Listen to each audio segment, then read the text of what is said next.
Eh bien, bonjour à tous et bienvenue dans ce webinaire organisé avec l'entreprise Schiller Medical. Et nous allons donc évoquer ensemble comment le service client de Schiller Medical a évolué, s'est transformé et, on peut le dire, a permis de contribuer à sauver des vies. Alors, vous avez peut-être vu dans l'actualité d'ailleurs que les défibrillateurs sont particulièrement scrutés aujourd'hui. Notamment, vous en voyez un petit peu partout dans les lieux de réception de public. Et nous allons ensemble découvrir finalement comment le fabricant Schiller Medical produit sa mise à disposition de catalogues de pièces détachées, notamment auprès de son réseau de vente. Et donc pour ce webinaire, donc, qui va se dérouler sur environ une demi-heure, et on se réserve un petit peu de temps en fin de session pour prendre vos questions. Donc n'hésitez pas, alors d'abord le webinaire est enregistré et n'hésitez pas à utiliser le chat dans l'application là qu'on utilise pour le webinaire afin de remonter des questions et nous aurons plaisir à y répondre à la fin de la session. Donc aujourd'hui, nous sommes 3 personnes. Merci Justine pour avoir organisé ce webinaire. Et je propose à Julien Aubernesser, donc responsable finalement de service assistance technique, donc dans l'ensemble de support technique pour Schiller Medical, de vous présenter dès à présent. Julien. Donc bonjour, je me présente, je suis Julien Aubernesser, responsable du service d'assistance technique chez Schiller Medical. Je travaille chez Schiller Medical depuis 2007 et je suis responsable du service depuis 2020. Très bien, merci Julien. Justine, je te laisse te présenter. Bonjour à tous, du coup moi je suis responsable marketing sur la solution Visiative Service Client et je suis chez Visiative du coup depuis un peu moins d'un an. Bienvenue Justine. Jean-Marc Salin, moi je suis en charge du produit qu'on va évoquer ensemble aujourd'hui. Et voilà, c'est avec grand plaisir que nous accueillons donc aujourd'hui Schiller Medical pour partager avec tous ensemble l'expérience qui a pu être réalisée au cours des dernières années, car en fait le projet dont nous allons vous parler a déjà un certain vécu, puisqu'il a été lancé au moment du Covid, figurez-vous. Alors, petite chose en préambule, et on pourra vérifier à la fin de cette session si on a rempli le contrat. C'est que je reprends cette citation de Jeff Bezos que vous connaissez tous. Le meilleur service client, c'est celui où le client n'a pas besoin de vous appeler, il n'a pas besoin de vous parler, il fonctionne tout simplement. C'est-à-dire que finalement, on met en place une plateforme sur laquelle le client sera autonome et il va y trouver les informations et le service attendu de manière appropriée concernant ses besoins. Et je dirais que cette définition du service client autonome prend une dimension particulière, spécialement quand on est en contexte B2B, parce que Amazon travaille beaucoup en B2C, bon aussi également en B2B. Mais là aujourd'hui, nous allons plutôt adresser le contexte B2B, où un fabricant travaille avec son réseau de vente et notamment au niveau mondial. On va le découvrir ensemble. Alors justement, pour aborder ce sujet et l'organiser de manière un peu cadrée, nous avons préparé un agenda à travers lequel j'inviterai, maintenant je vais arrêter de travailler, hein, ça sera pour Monsieur Aubernesser, Julien, de présenter l'entreprise Schiller, parce qu'on a tous un patient de découvrir plus comment l'entreprise, sur quel secteur cette entreprise se développe. Après, nous ferons un focus particulier sur le service après-vente, donc le service client. Et notamment, vous verrez comment ce service après-vente est construit en B2B. Suite à cela, nous réaliserons un focus particulier, un zoom sur les objectifs partagés pour les catalogues de pièces détachées, puisqu'en fait, c'est un élément central pour l'entretien de ces équipements. Et puis ensuite, comment Schiller Medical a adressé ce sujet, avec quelles solutions. Alors bien entendu, là, on aborde un sujet avec Visiative. Et puis, on ouvrira ensuite sur demain quelles sont les éventuelles évolutions possibles pour l'environnement de service client de Schiller Medical. Voilà, Julien, je vous passe la parole et je vais passer les slides au fur et à mesure. Okay. N'hésitez pas à me dire quand je changerai. OK. Okay. Donc, je vais tout d'abord vous présenter le groupe Schiller, qui a été fondé en 1974 par Alfred Schiller, qui est actuellement encore le CEO de la maison mère qui est située à Bar. Donc, c'est un fabricant suisse qui est leader mondial dans tout ce qui est appareil de diagnostic cardiopulmonaire, de défibrillation, mais également de monitoring patient.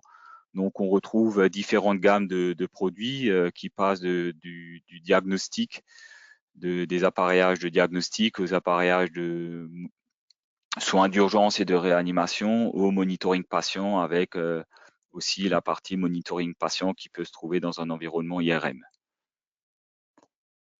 Donc nous sommes donc c'est un groupe qui est composé avec 30 filiales dans le monde pour tout ce qui est vente et distribution, et avec en tout 1400 employés, et puis 80% du chiffre d'affaires qui se trouve à l'export. Donc effectivement, ce point-là est intéressant parce qu'on verra ensuite que ça prend une dimension forte dans le service client associé. Alors, nous avons intégré une vidéo et je vous invite de manière très light à la commenter au fur et à mesure, Julien. Donc là, comme on peut voir, ça c'est un de nos appareils qui est vraiment un des appareils principaux pour tout ce qui est service d'urgence. On a pu voir tout au début. Là, on bascule vers des appareils qui sont plus pour qui sont plus pour les hôpitaux, qui sont pour du diagnostic.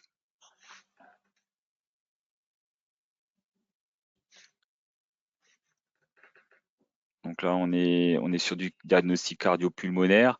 Donc on retrouve derrière, là maintenant, on est sur des appareils plus pour le grand public qu'on va pouvoir retrouver un peu partout.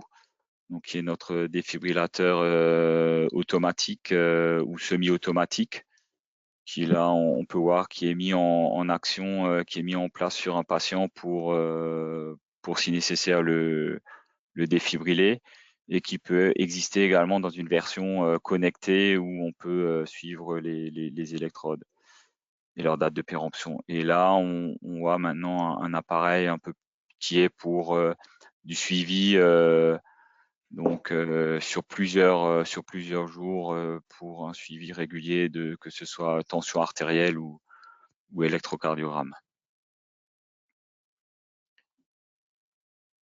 Ainsi que toute la partie épreuve d'effort où on va faire des tests en exercice pour vérifier le rythme cardiaque et le signal ECG une fois que le patient est en exercice.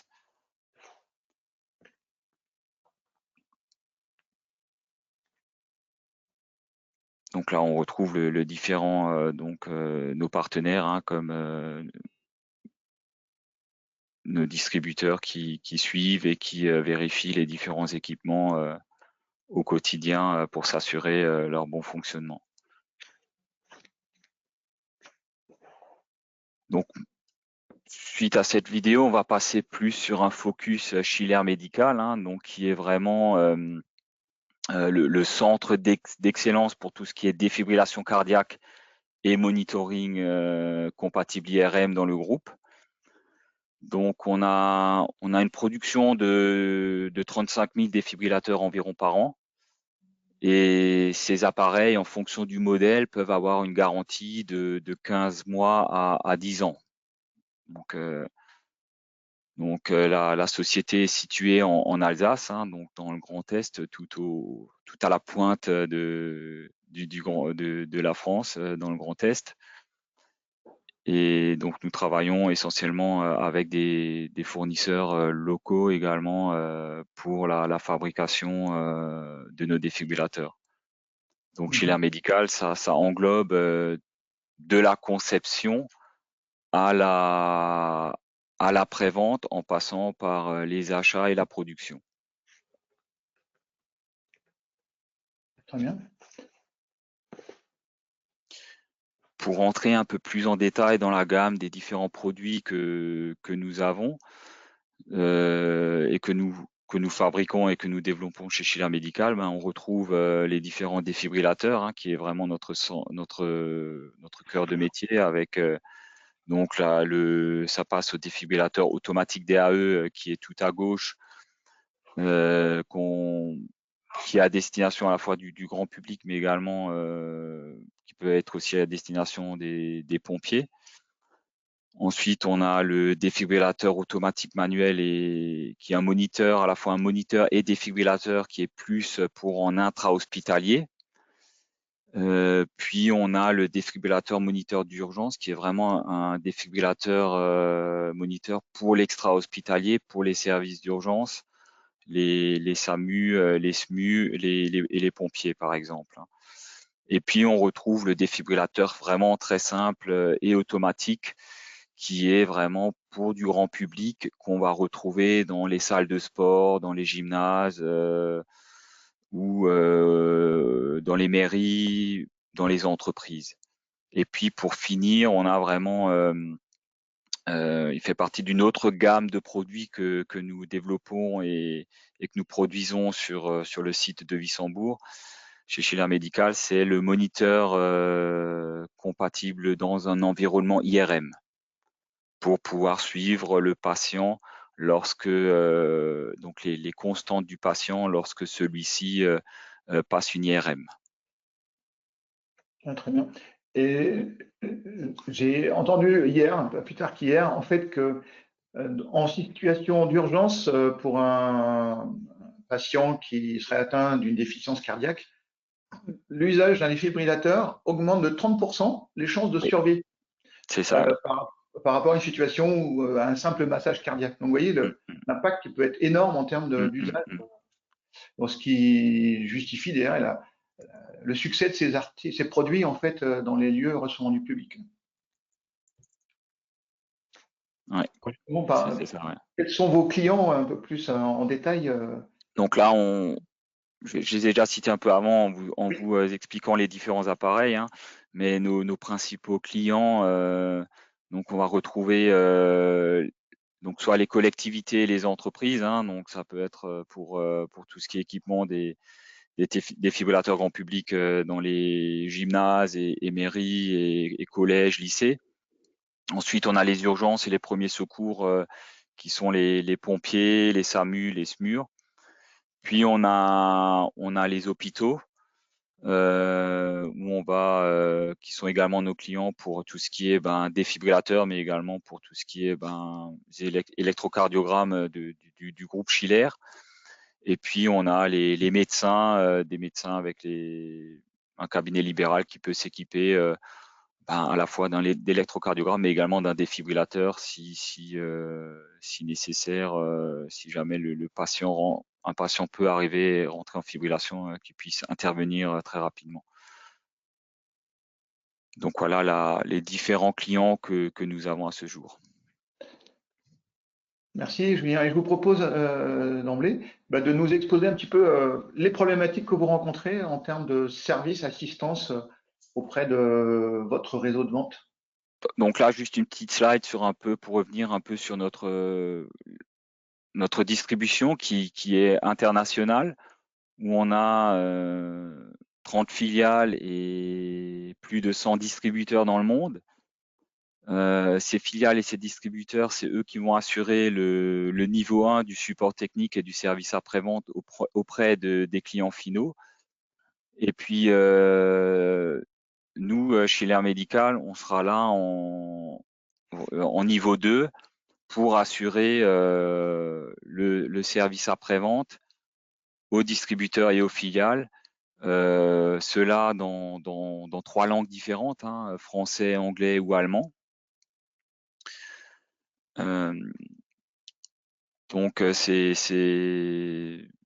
notre objectif, c'est que l'appareil soit immobilisé le plus court que possible. Donc c'est pour ça qu'il y a un premier niveau qui est assuré par le distributeur.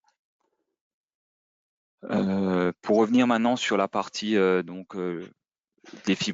partie défibrillateur, donc nous sommes vraiment déjà à 200 000 plus de 200 000 défibrillateurs donc commercialisés dans le monde entier, dont 120 000 qui sont uniquement pour le modèle Fred P1, qui est l'appareil grand public qu'on peut voir sur la photo.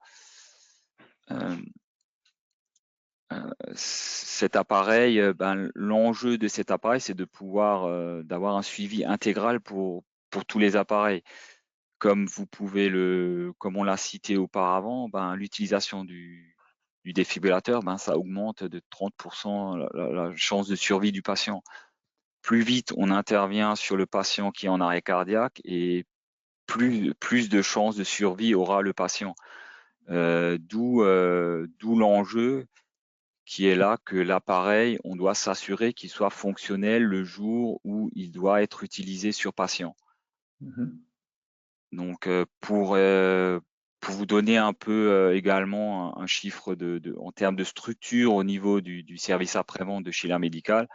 Donc, à l'heure actuelle, nous sommes composés de 6 personnes, dont moi, qui suis responsable du service.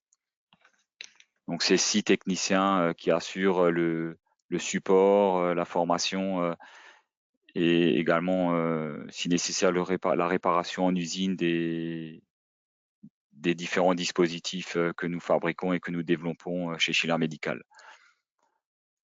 On embraye maintenant un peu sur le suivi en soi des défibrillateurs. Donc là, il faut qu'on s'assure de pouvoir conserver l'état de conformité des appareils. Donc ça passe par les électrodes où il y a un suivi des dates de péremption qui doivent être effectuées, et un contrôle régulier, donc qui en fonction des lois dans différents pays peut être de 1 à 3 ans, et qui dépend également du dispositif en soi. Donc, en fonction de l'intensité d'utilisation des appareils, il y a des appareils qui vont être également contrôlés plus fréquemment que d'autres. Et pour s'assurer également d'un appareil en parfaite conformité, et d'être sûr en état de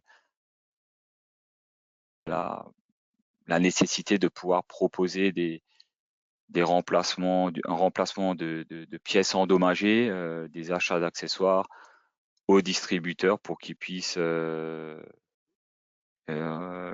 réaliser ces remplacements sur le terrain auprès de ses clients finaux. Mais comme on l'a vu, en fait, il y a une problématique que l'appareil soit le plus souvent, reste en permanence en état de fonctionnement. Et donc, il faut effectivement pouvoir parer à toute réparation et tout entretien le plus vite possible.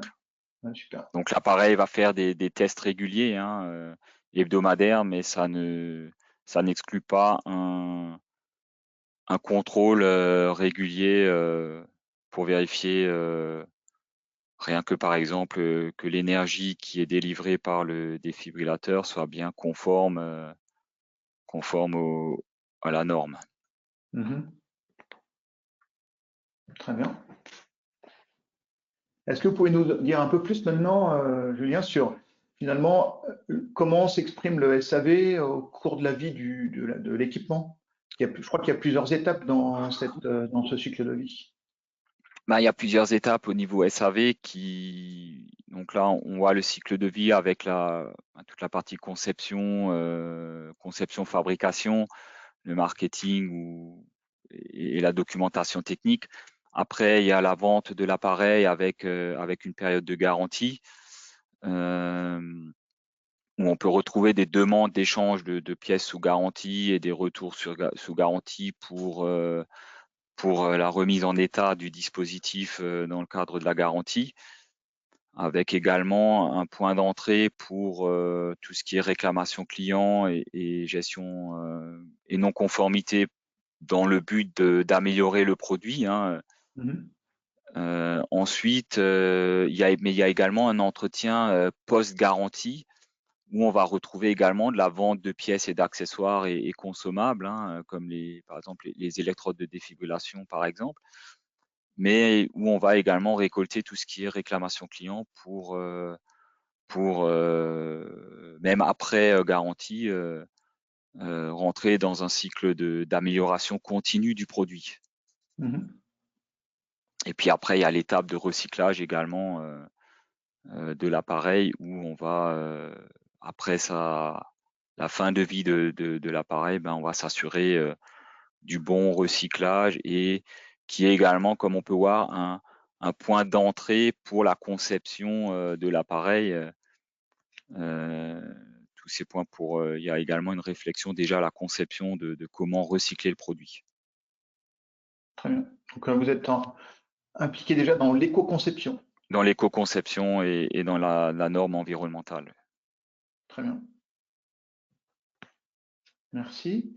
Est-ce que vous pourriez maintenant partager quelques éléments sur vos objectifs pour le catalogue de pièces détachées? Alors, l'objectif, c'était clairement de pouvoir pallier à un problème que nous avons pu constater, c'était la difficulté à pouvoir identifier une pièce détachée pour un appareil en fonction de sa version.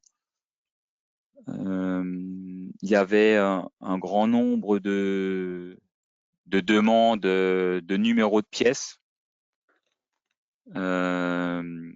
avec des difficultés de pouvoir identifier la bonne pièce détachée avec des allers-retours par mail, des demandes de tarifs pour telle ou telle pièce. Donc c'est tous ces différentes choses différents problèmes auxquels on était confrontés au quotidien.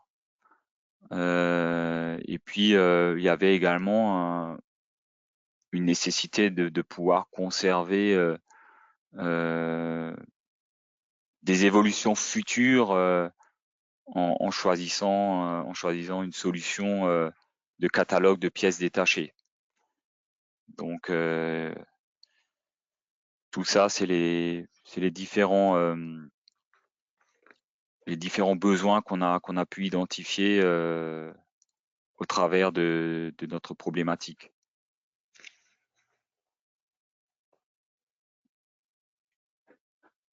Donc il y a eu un petit contexte aussi de groupe où des choses étaient déjà en place. Donc pour toute la partie documentation technique, que ce soit notice technique,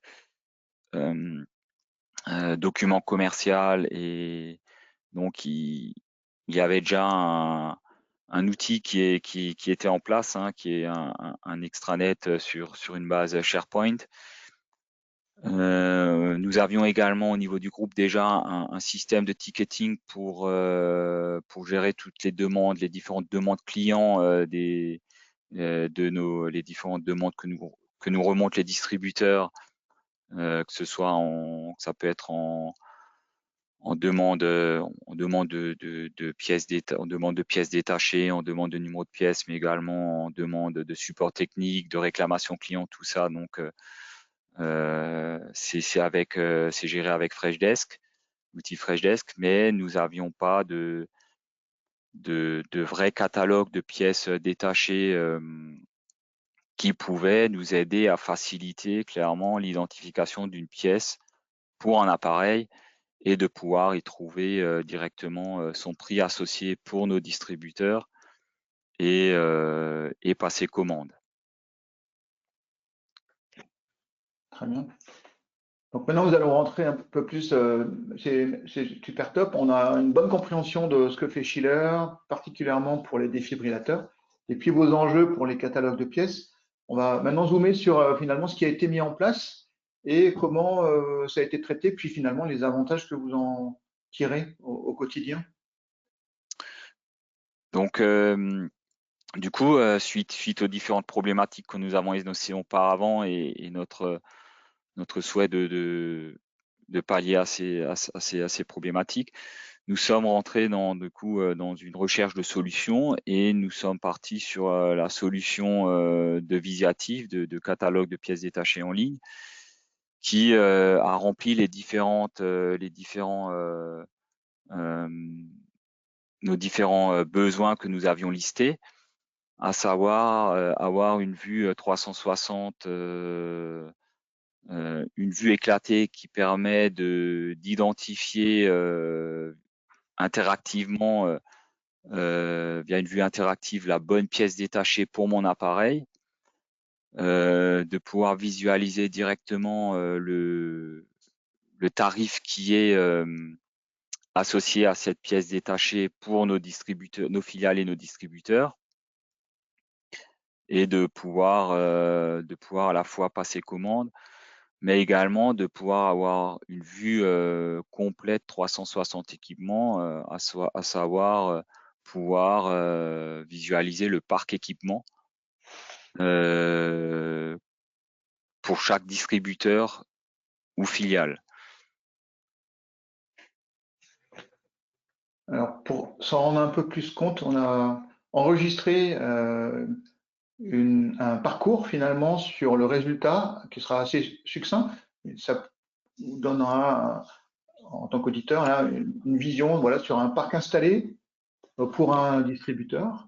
Voilà, donc comme on peut voir, le distributeur ou la filiale voit l'appareil en question, hein, il peut rechercher via son numéro de série pour après basculer sur la planche technique en question et pouvoir sélectionner la bonne pièce détachée qu'il veut. Donc il va retrouver facilement avec une vue interactive le numéro de pièce, et il va pouvoir même aller jusqu'à sa commande. Donc là, on a des différentes gammes. On peut rechercher aussi directement via le modèle d'appareil pour retrouver directement la pièce en question et naviguer dans les planches techniques. Il y a également le portail client ici qu'on retrouve et qui est le point central où on va pouvoir également faire les liens vers les différents autres systèmes que nous avons, à savoir l'extranet et puis le système de ticketing. Oui, au final, qui permettent de naviguer vers les autres applications associées autour du catalogue de pièces, comme on l'a vu tout à l'heure. C'est des applications qui sont déjà en place au sein du groupe Schiller. Très bien. On va avancer sur la suite. Donc pour reprendre un peu les différentes fonctionnalités qui nous ont vraiment séduit dans la solution de Visiative, c'est clairement tout d'abord le suivi des équipements. Donc on a une liste du parc équipement pour le client final, pour le distributeur, qui lui va pouvoir également consulter sur la fiche de l'appareil les dates de la période de garantie que nous fabricants on lui octroie. Sur chaque équipement, il va pouvoir également retrouver les différents documents. Il va pouvoir associer à cet appareil. Il va pouvoir, dans notre cas précis, le catalogue de pièces détachées. En cliquant sur le bouton pièces détachées, il va automatiquement être redirigé vers la planche technique associée à l'équipement. Donc, ça évite toute erreur de commande pour une version, pour une pièce détachée, parce que nous avons nos appareils nous avons des appareils sous deux versions, une version semi-automatique et une version automatique. Et là, cela permet pour le distributeur de commander la bonne pièce pour son appareil. Donc éviter toute erreur de sélection. Toute erreur de sélection, ça lui évite de commander un folio semi-automatique à la place d'un folio automatique, par exemple. Donc là, après, on revient en arrière sur la partie, ce qu'on disait auparavant, le portail client central, où on va pouvoir naviguer vers des applications tierces qui sont disponibles au sein du groupe Schiller, que ce soit le système de ticketing Freshdesk ou alors l'extranet du groupe, ou alors notre plateforme de supervision de parc, Live DataNet G2, qui permet de remonter des infos depuis nos appareils connectés. Mhm. Vous êtes déjà Industrie 4.0. Est-ce que vous pouvez nous évoquer un petit peu les bénéfices, effectivement, les gains que vous Donc, en tirez au quotidien, puis au les, votre les, réseau? les bénéfices au quotidien de cette plateforme, c'est clairement tout d'abord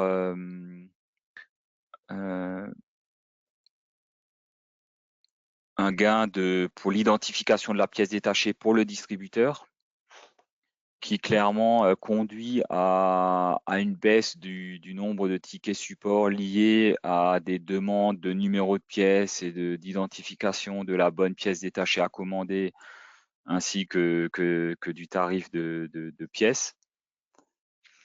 Cela a également pour gain d'avoir, si on va un peu plus loin dans la réflexion, une réparabilité accrue des appareils, donc